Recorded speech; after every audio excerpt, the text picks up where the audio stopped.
Guys, let me tell you, this is an exciting moment for me.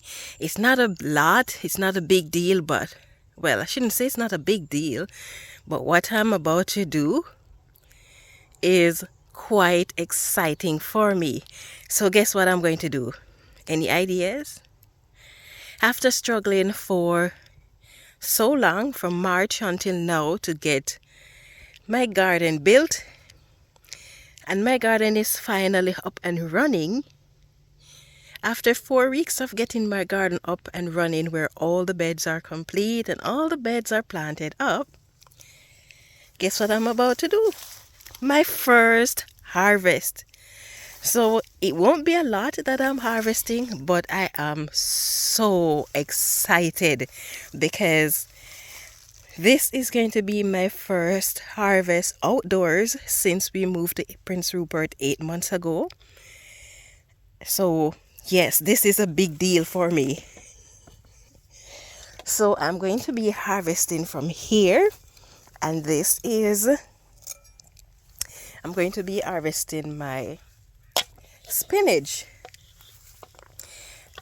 And I'm also excited because this is the first time that have grown spinach successfully. They've always bolted before they reach this size, but now I can get a nice little harvest of spinach.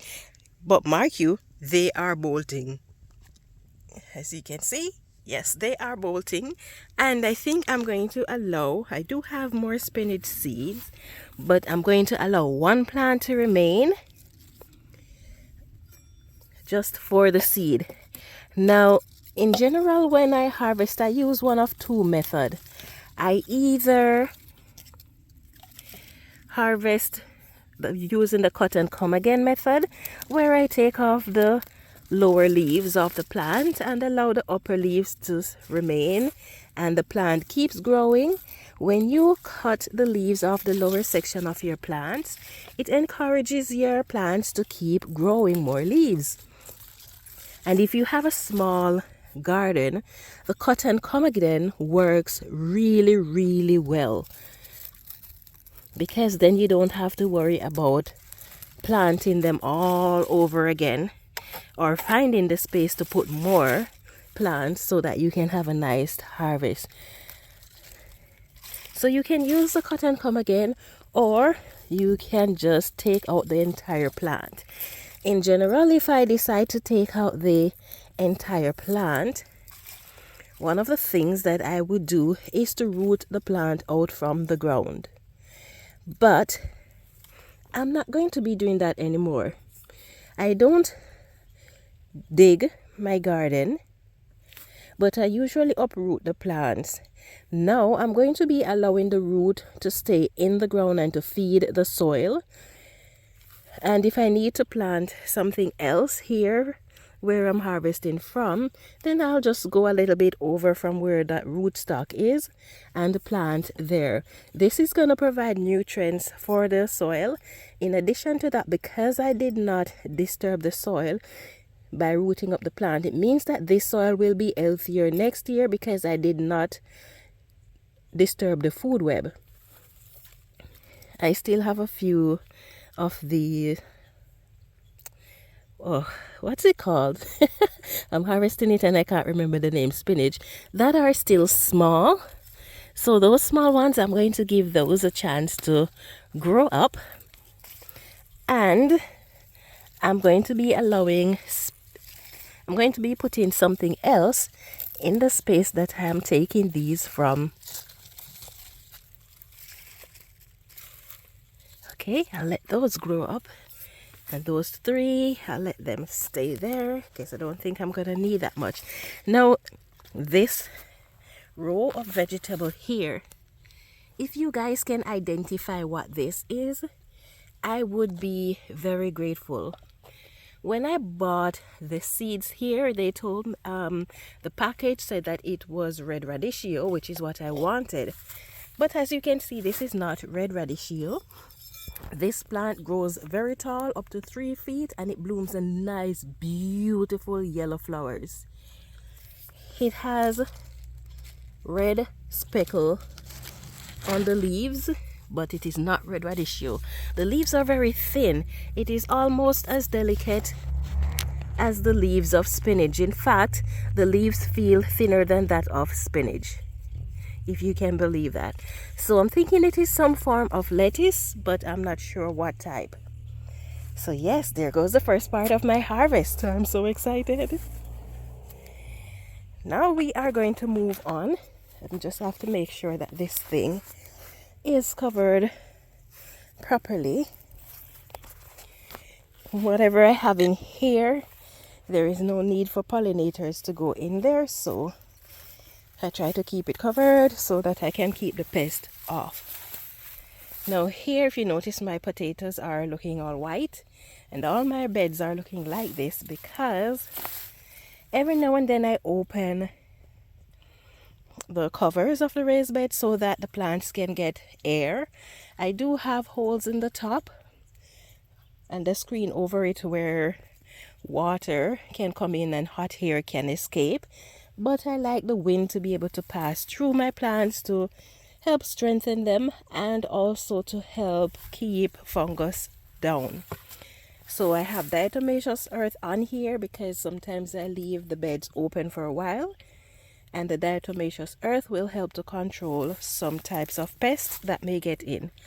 So now I am going to go over to my next brassica bed and do some more harvesting.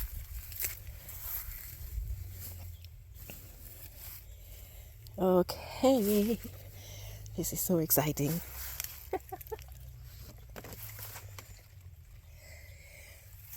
We cut the yard the other day, so I tied the grass clippings into a black bag and had it in the sun for a little over 2 weeks, and then I take it out and I put it on the surface of my bed, especially since I have potatoes in here. Look at my spinach that I harvest. Oh, this is so good. This is regrown cabbage. Some of it is trying to fold, but I want it for the seeds really and not necessarily for the foliage. But I'm going to be harvesting some of the foliage. I want it to concentrate on producing me seeds. And it is producing seeds, as you can see in there. It is bolting. So today everything I'm harvesting is going to be green. And I'm going to use this for breakfast tomorrow morning. Haven't decided what type of meat I'm going to put it with just yet. I think I should have brought a bigger bowl. I don't know what type of cabbage this is. I got it from the supermarket. And the leaves are very veiny. As you can see, it has a lot of veins in there. I don't know what type of cabbage it is. Okay, I'm not going to take off too much of the leaves. Poor thing, look at it now. Stripped down. Stripped off its rights. Too bad. Now it's going to become my next meal. These ones are starting to fold as well, but there are so many different suckers on here. Let's see, 1, 2, 3, 4. 4 different suckers are on here.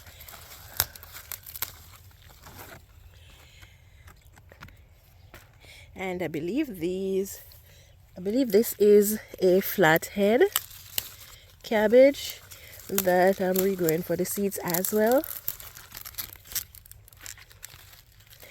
I don't want to take off too much of the leaves off this one either.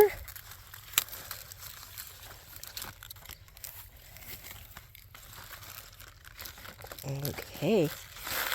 And then I bought a cabbage. Oh, that's what I forgot when I was coming down. I bought a cabbage at the store today, and I've been in Canada for 13 years. This is the first time I was able to buy a cabbage that was very, very fresh. It was so fresh that I think maybe it was harvested like a week or two ago. It is very fresh. Now, this is my Chinese cabbage that I started from seeds, and I'm hoping that it will bolt so that I can get seeds. Poor thing. Being stripped down to bare minimum. But hey, that's what it's there for, right? To feed us. Look at it now, looking so bare. Oh. Okay, and there I have my pak choy that are making seeds for me. But because these pak choy, I started them from seeds, but because they were in my indoor greenhouse where the plants had the mosaic virus that they got from the aphids, so I'm not going to be growing those seeds next year or any time for that matter. Those seeds I want them just to use in smoothie. As I mentioned in one of my previous videos, the mosaic virus will affect your plants, but the plants and its produce are still very edible. So I'm going to be using the seeds for smoothie.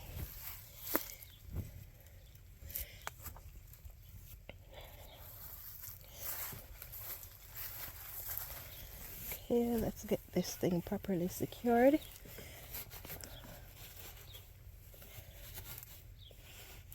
I so love this screen. It just keeps the pest out of my bin, out of my garden.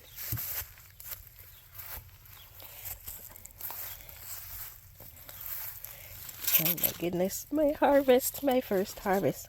Oh, I'm missing something. My knife. Okay. Alright, so I'm just going to clean this up and show you my harvest.